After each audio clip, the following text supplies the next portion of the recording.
তামাশার তো কোনো দরকার নাই। আমরা প্রায় 2 মাস সমস্ত কর্মকাণ্ড বাদ দিয়ে পরিবারকে বঞ্চিত করে এখানে মানে ওই যে অফিসের মতো আপনার সকাল 11টায় আলোচনা শুরু হয়েছে, বিকাল 5টা, এবং সেই দিকে আপনারা দেখছেন। আসসালামু আলাইকুম দর্শক, শুরুতে ভিডিও টাইটেল এবং থাম্বনেল দেখে বুঝতে পেরেছেন ভিডিওর বিষয়বস্তু। তাই দর্শক আমরা আর কথা না বাড়িয়ে সরাসরি ভিডিওতে চলে যাব। দর্শক, ভিডিওটা যদি আপনাদের কাছে ভালো লাগে তাহলে অবশ্যই লাইক দিবেন এবং বেশি বেশি শেয়ার করে অন্যকে দেখার সুযোগ করে দিবেন। চলুন দর্শক, সর্বপ্রথম আমরা ভিডিওটি দেখে আসি।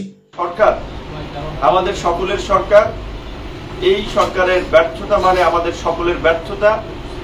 এই সরকারের ব্যর্থতা মানে দেশ আর একটা নতুন সংকটে পতিত হওয়া। সেই জায়গা থেকে আমরা সরকারকে ওন করেছি, ধারণ করেছি, কিন্তু প্রকৃত অর্থে আমরা সরকারকে যতটা ধারণ করেছি সরকার আমাদেরকে ততটা ধারণ করে নাই। সরকার শুধু ধারণ করেছে এনসিপি, যেই কারণে সমস্ত কর্মকাণ্ডে দেখবেন এনসিপির একটা প্রাধান্য, সদ্য নতুন দল গঠিত দল। এমনকি এই যে ঐতিহাসিক জুলাই ঘোষণাপত্র দেওয়া হলো, ভাই ইতিহাস টেনে গালগপ্প অনেক করা যায়, কিন্তু যে কোনো একটা বিষয়ে আপনাকে টু দ্য পয়েন্টে আসতে হয়, সামারিতে আসতে হয়। আমরা এই যে 10-15 মিনিট 5-7 মিনিট কথা বলি, টেলিভিশন যখন একটা নিউজ করে তখন কিছুতে কাট করে 1 থেকে 1.5 মিনিট বা 30 সেকেন্ড 50 সেকেন্ডের মূল বক্তব্যটাকে কাট করে, বিকজ প্রত্যেকটা জিনিসের একটা জিস্ট থাকে। তো এই গণ অভ্যুত্থানের জিস্ট, এই গণ অভ্যুত্থানের মূল মন্ত্র, এই গণ অভ্যুত্থানের মূল প্রেক্ষাপট ছিল 2018 সালের কোন সংস্কার আন্দোলন। যেই আন্দোলনকে কেন্দ্র করেই, যেই আন্দোলনের মধ্যেই গড়ে উঠেছিল আমাদের ছোট ভাই বন্ধুদের, কিশোর বন্ধুদের নিরাপদ সড়ক আন্দোলন। এবং এই কোটা সংস্কার আন্দোলন এবং নিরাপদ সড়ক আন্দোলনের ধারাবাহিকতায় আমরা তরুণ প্রজন্মকে নিয়ে এই প্রথাগত রাজনীতির বাইরে আমরা সংগ্রাম চালিয়ে গেছি। এবং সেই সংগ্রাম থেকেই জন্ম নিয়েছে ছাত্র, যুব, শ্রমিক অধিকার পরিষদ, গণ অধিকার পরিষদ। এবং 2024-এ যেই আন্দোলন শুরু হয়েছে, আমাদের সাধারণ সম্পাদক যেটি বলেছেন, এই ধরনের একটি মিথ্যাচার, এই ধরনের একটি বিকৃত ইতিহাস জুলাইয়ের ঘোষণাপত্রে থাকবে, এটা আমরা প্রত্যাশা করি নাই। যে জুলাইয়ের আন্দোলন নাকি শুরু হয়েছে দুর্নীতি বিরোধী এবং কোটা বৈষম্যের বিরুদ্ধে। কিসের দুর্নীতির বিরুদ্ধে? কোথায় আন্দোলন শুরু হয়েছে? এই আন্দোলনের মধ্যে কোথাও লেখা ছিল, পরিষ্কারভাবে ব্যানারে লেখা ছিল 2018 সালের পরিপত্র পুনর্বহালের দাবিতে। পরিষ্কারভাবেই বলা ছিল পুনর্বহালের দাবিতে, ব্যানারটা ছিল বৈষম্য বিরোধী আন্দোলন। কাজী এই ধরনের উচ্চ শিক্ষিত লোক, জ্ঞানীগুণী লোকেরা একটা খসড়া আপনার দিবেন, সেই খসড়ায় একটা ডাহা মিথ্যা কথা থাকবে, এটা আমরা প্রত্যাশা করেছিলাম। এই জন্য বলেছে মন গড়া ইতিহাস লেখা যায় না। আওয়ামী লীগ 71-এর যে ন্যারেটিভ বিনির্মাণ করার চেষ্টা করেছে, আমরা দেখেছি এই জুলাই গণ অভ্যুত্থান নিয়ে একটি গোষ্ঠী, তাদের মন গড়া একটা ইতিহাস বিনির্মাণ করার চেষ্টা করা হয়েছে। আমরা বিএনপি, জামাত এবং এনসিপির সুস্পষ্ট বক্তব্য চাই। আমরা যতদূর জানতে পেরেছি, এই ঘোষণাপত্র চূড়ান্ত করার আগে দফায় দফায় ফরমালি এবং ইনফরমালি বিএনপি, জামাত, এনসিপিকে নিয়ে বৈঠক হয়েছে। তাহলে বিএনপি, জামাত, এনসিপি এই মিথ্যাচার স্বীকৃতি দিয়েছে কিনা, কিংবা এই মিথ্যাকে ধারণ করে কিনা, আমরা সেটি জানতে চাই তাদের কাছে। যেহেতু আজকে প্রত্যেকটি দল আনুষ্ঠানিক প্রতিক্রিয়া দিচ্ছে, এই বিষয়ে সুস্পষ্ট তাদের মন্তব্য আমরা জানতে চাই। যেখানে আমরা বারবার এই আওয়ামী ফ্যাসিবাদকে নিয়ে সমালোচনা করি, মুক্তিযুদ্ধের এককেন্দ্রিক বয়ান নিয়ে আমরা সমালোচনা করি, তাহলে কেন আমরা এই জুলাইয়ের গণ অভ্যুত্থানের 1 বছরে আমরা শহীদদের সংখ্যা নির্ণয় করতে পারলাম না?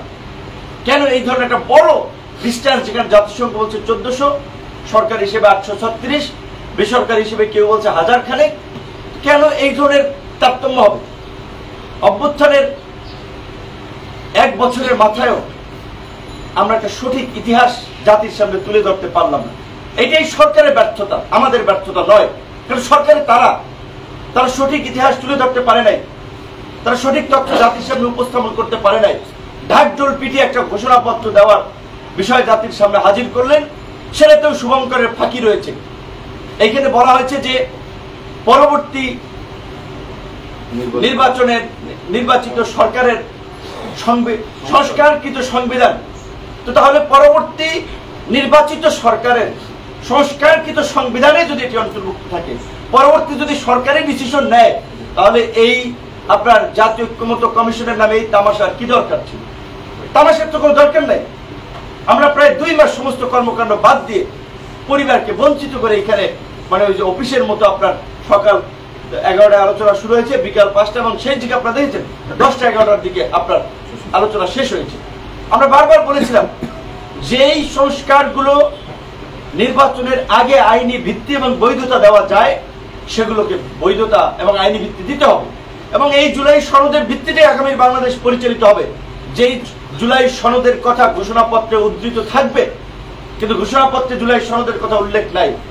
যখন বলা হয়েছে যে এই ডিক্লারেশন আপনার সংবিধানের সন্নিবেশিত থাকবে, সেখানে যদি এইভাবে বলা থাকতো যে এই জন আকাঙ্ক্ষার বাস্তবায়নে একটি জুলাই সনদ রচিত হবে, এই কথাটুকু যদি উল্লেখ থাকতো, তাহলে এই সনদের একটা স্ট্রং আইনি বৈধতা বা ভিত্তি থাকতো।